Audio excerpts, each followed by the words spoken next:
Hello everyone and welcome back to another video. TitanRT and the channel today. We have, I know it's been a few days since this happened, but I've hit over 400 subscribers, so I do want to start diverting a little bit more of my attention to my actual YouTube channel and maybe uploading a bit more content than normal. So I just wanted to make this video just to reach out there. I'm going to do a cast after this intro, so if you're interested in watching that as well, just to make this video actually quite long instead of, I don't really have enough to talk about right now to make a, you know, like a 10-minute video, but there will be a cast after that, so do be sure to stay tuned for that if you're interested. But I just want to talk about my plans to moving on, and it really kind of depends on anybody's opinions if they have it in the comments. If not, I'll just continue.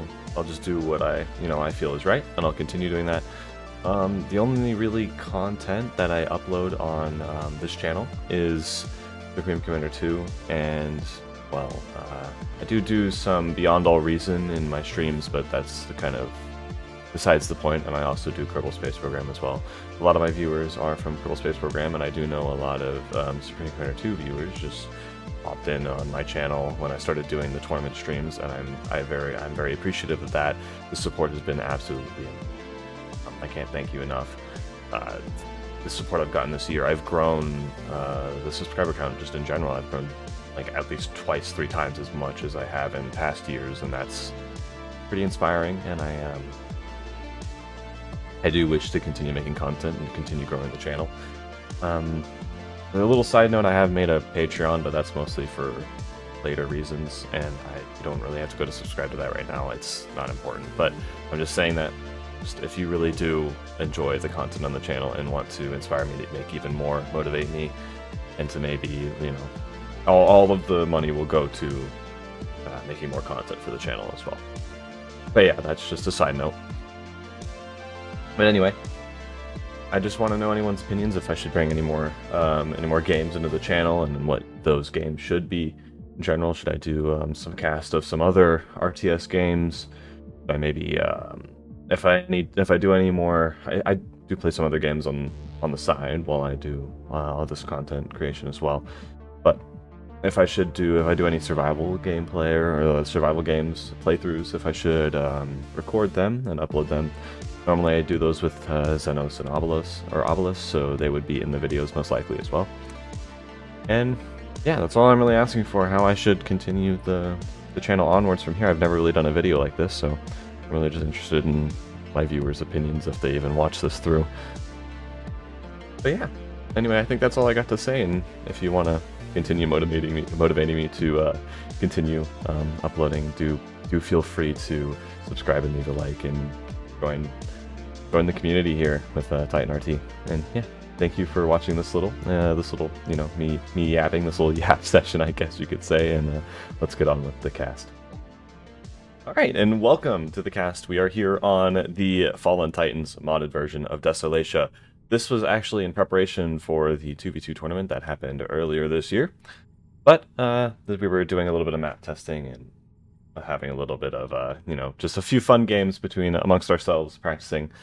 So I do remember this game kind of moderately in my head. I am in it. I didn't really have any other replays to cast. I have a few random ones I can do, and if you want me to do those, I can do them. They might not be the most interesting replays in the world, but they will be fun to cast, I do think, and to maybe watch for you guys. But anyway, I've given the 4 players here plenty of time to set up their build queues. So spawning in on the north end of Desolatia, we have our red Aeon hero. We have a Loku spawning in on, this is the land position on this map, going for, of course, a triple land opener. And if you haven't already, Loku does have a YouTube channel, and he helps out a massive amount in the casting of a lot of the Fallen Titans tournaments this year. So please do show him a little bit of support and love, and do subscribe to his channel as well. He deserves it, and he is also a growing content creator and needs all the support he can get. He looks like he's going into Harfogs here. I'm guessing he's going to get the AA upgrade to support his air player. Here on the right side, we have Alpha Hex, the creator of the wonderful Eco Viewer, down in the bottom right corner, going for a dual air opener, as you should. This is generally the air position on this map. You could go land here, but I would recommend mostly just going air here. But anyway, their opponents spawning on the south side of the map. We have Ixin. Also, a great shout out to Ixin as well. He's been collaborating with me on the tournaments this year, and been doing an amazing job hosting some of the tournaments himself as well. The one, the upcoming one, the Pros versus Beginners 2v2 tournament, is all the announcements are on the Streamcrainer 2 Discord server. You can join the Fallen Titans tournament Discord server there as well. He is hosting the upcoming Pros plus Beginners tournament, so do feel free to join that if you are if at all interested. And his teammate spawning in the air position, none other than the man himself, Titan RT. Okay, I'll stop. Titan RT spawning in as the yellow UEF commander with those red accents going for a dual air opener. So, we will see how this game on Desolatia does play out. Now, I do have to mention something on this map, as it is pretty important here. The land player, it's really important for the land players to fight over middle here, as if either of the players gets map control here in the center of the map, you have the abilities to flank down this right side, as one of us is pointing out there, apparently. So mentioning that, this allows you to go into the air player. So it's very important for the land players to protect their air players on this map. We don't see any of those so-called actions happening now. Looks like I am moving my ACU up to center to assist Ixin in his future land endeavors on this map. There was a little bit more action in the beginning of this replay, but maybe I'm mistaken. Alpha Hex expanding into the mass extractors here, ahead of me, of course, as opposed to him on the west side. Loku also expanding as well, Ixin expanding. They're pretty equal in their expansions, which is nice. Me continuing to move my ACU up. It looks like Ixin's starting to put a little bit of pressure on now here. Gonna see how our northern team responds here, or Team 1 in the north. Alpha X moving his ACU into the center of the map as well. It looks like it's going to be a little bit 2v2 ACU action. Get a little bit angle of this from Team 1's side of things. Those brown Weedaboths chilling up above the land forces as they move in.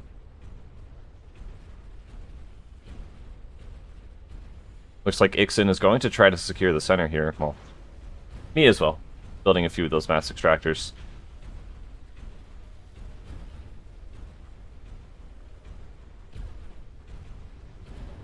Loku and Alpha Hex moving up in tandem here. Quite a... Our two Aeon commanders going to engage the Cybran army here, those Harvogs. What is that? Fire plasma or something? I don't know. The Loku's already almost down to half health here. Alpha Hex going to repair him. Definitely the right thing to do. More air factories coming up here for Alpha Hex and myself. Ixin continuing to secure this central expansion here. And the fighting has waned for now, so just pretty much like blowing raspberries at each other for the moment. Not doing much else.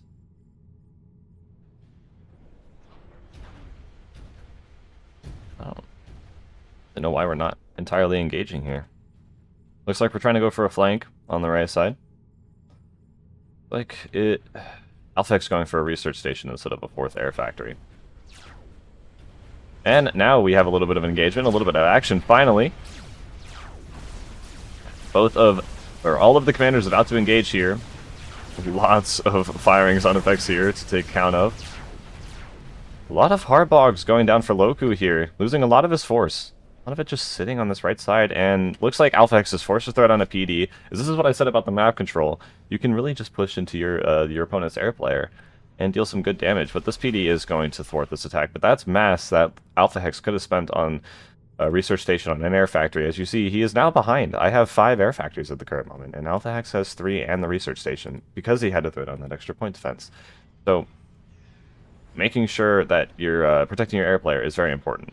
And it seems Ixin is just going to move on and go into Loku's base here after that. But what are we doing here? What are we doing here? Come on. Okay, it looks like someone pointed it out. I guess that was either me someone on our team, because Ixen moves right away. Trying to get these mass extractors, but I don't know why we weren't bombing this as it was coming in beforehand, while it was just sitting there. Missed opportunity, but a lot of these loyalists do go down now. Another group of 5 loyalists, again, not moving at all.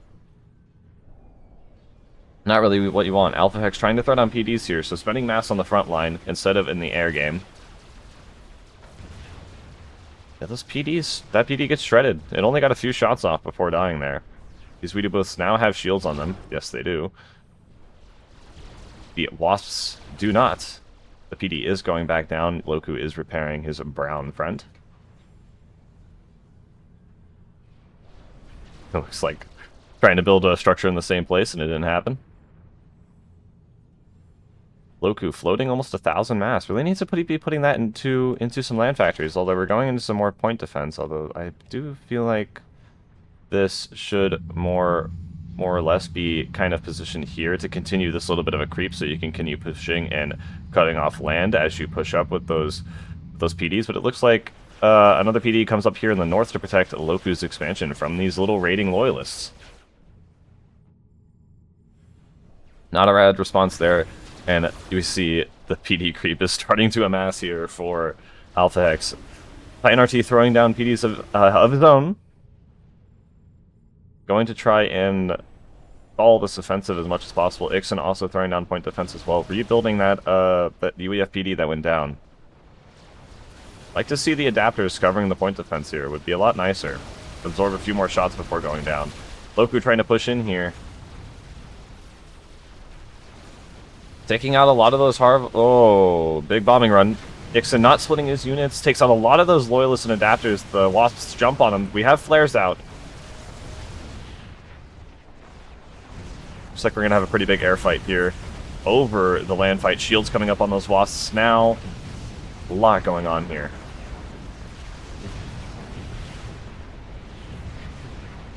Oh my goodness. It looks like Alpha is going to lose air here, and I do believe that this is coming down to the amount of factories. As you see, I have 1, 2, 3, 4, 5, and Alpha only has 1, 2, 3, 4. Of course, he does have this included research station, but this is of course due to that early push and a lot of this PD on the front line. In turns, makes Alpha lose air, the scout coming out here, and means I can freely transition into bombers here. More PD coming up here for myself. So I am also being forced to build PD here in center, so I am spending a lot of my mass into point defense. Loku trying to come up. Then now you see our red and brown players, Team 1, does have control of the center of the map, which now gives them that map control advantage, and they can push directly into my base. But we're also still fighting pretty hard for the center here. Ixen keeping that blob there. Loku losing a lot to that remaining point defense, taking out an MML there. And the bombers are starting to do a bit of damage. Alpha going into a land factory here, and Loku's still floating mass. Man, he's Loku maxing. What would you expect from him, though? You are watching this, I am sorry not. Anyway, these bombers are just coming in small numbers, trying to get as much damage as possible, but they are all getting shot down due to the AA. And it does look like Alpha Hex has completely foregone his air production and is going strictly into a bit of land here. That looks like him. Huh. I'm running off to the right side of the map. I don't really remember this game as much as I thought I did. We have an anti-air tower coming up here in the north. These bombers forcing Loku into some AA to protect his expansions. Just look at the devastation here. I would like to see some engineers pop out from one of these factories. Not for Loku, because he's floating too much mass anyway. Maybe for Alpha, to reclaim a bunch of this mass here, because that is a big wreck field. And even though it's only a minuscule amount you get from the reclaim in Supreme Commander 2, that can still come up to an extra 300, 400 mass that you can use on the field. Now it looks like focus just on these little bombing runs. These Harvogs trying to, I guess, just kind of cover this expansion with some more AA, but they're getting cut off on the way and, you know, getting murdered. And it looks like I, myself, am going into AC1Ks here. So transitioning into AC1Ks and continuing the air game, whereas Alpha Hex is going into these these MMLs. And Ixen going into some Cobras here, and the only thing Alpha Hex has to say for it is some Fish Tooths, which aren't going to do much as long as, well, not putting on a great showing here, moving them after that Loyalist has died. Well, I was going to say those Fish Tooths aren't going to do much as long as Ixen keeps his units moving, but then he loses one to the factory TML, so I don't know. And look at this PD wall here. Yeah, let me just take a moment. Let me just take a moment to like just talk about this. I forget the exact math cost, but this is like 200 mass at least times 4. This equals 800 mass. 800 mass. That equals like 4 factories for the most part, generally, if you round up a bit. 4 facts. Just in these 4 PD alone. Now, like we've taken into consideration Alpha Hex's land transition, and all these PDs, even more here. This is another 800 mass force of PD at least, and an anti-air tower. And 2 more anti-air towers over here as well, and 2 more in the base. That is over 1,000, 2,000, almost mass worth of just static defenses. They're not gaining any value at the current moment. I'm already deterred from bombing the base of Alpha Hex here from just the factory AA alone. And we're not even mentioning the amount of mass that Alpha has put into the factory add-ons. This could all have been into land factories and more land forces. I feel like that's where Team 1 had their initiative, but it kind of fell off. Now, Loku also not spending his mass might be a little bit of an issue to that. Ixen also floating a good bit here, so could be spending some more mass from both teams. I am now floating a bit, but I'm going into these gantries, so I am spending my mass. But yeah, Alpha Hex having to spend so much mass into those. Looks like Loku is doing a dirty thing and going into some TMLs here, which is very icky. We don't like to see that. It's icky. Looks like some reclaim got picked up there. Factory shield coming up to defend from that. Looks like we do have a slight engagement here in the center of the map. The Loyalists firing their little rapid fire, I guess like laser beams at the Harvox and their, well, I guess just their bare metal, as they have no chrome shields. Bombing run inbounds. Looks like they are not gonna. They are now dropping their bombs. Oh, taking out a lot of those red Harvogs as they were not split in, were clumped up. Going to, oh my goodness, devastation. Look at that. Just clearing out a hole in Loku's land forces. Now, these PDs are getting a little bit of value as these Cybern units has strayed a little too close here for Ixen. Alpha moving his commander out. This is a bit risky. Maybe trying to sacrifice or something. We have a big flank coming in from Ixen here. Loku trying to respond to that. The bomb's coming out on the TML. We have the cluster bomb upgrade. Looks like Alpha is going into overcharge here. Going to try, but the jump jets come out and going to deter the overcharge there. It looks like that's what Alpha Hex has been going for. Do get the TML there. Might even get the factory, but we're not going to get the factory. And looks like the AC1Ks are close to finishing. Yep, there's one right there. Going to jump on the ACU here. And the bombing runs continue. Alpha Hex is caught out here all alone. He does have the chrome shield on the commander here, but the Loyalists have surrounded him. Overcharge comes out. There's an AC1K. Bombers in the air going straight for Alpha Hex here. The shields have collapsed, and he's down into the yellow. Half health. Almost down into the red. More Loyalists jumping on him. Down into the red now. And our brown Aeon commander goes down, and all the bombers go down above him as well. And we'll see how Loku handle this situation if you control Ks. There's Loyalists in the back line here. All falling apart for our Team 1, and Loku, control Ks, tabs out of the game. So, yeah. Quite a good game. It did get a little bit more interesting than I was expecting. With the little like stalemates and kind of just Mexican standoff in the beginning made it seem like it wasn't going to be as interesting of a cast as I had hoped, and I was a little bummed, but did turn out pretty good, and I do hope you guys enjoyed as well. And as I was saying in the beginning of the video, I really appreciate all the support this year into 2025, and we're only like kind of past halfway through the year, so hopefully that support is to continue throughout the year, and hopefully yeah, I continue to make content as well, which I definitely am planning to do. But I do hope you all enjoyed, and yeah, leave a like. comment as well, and join the Titan community as well. I do appreciate it all, and hopefully I'll see you in the next one. Bye.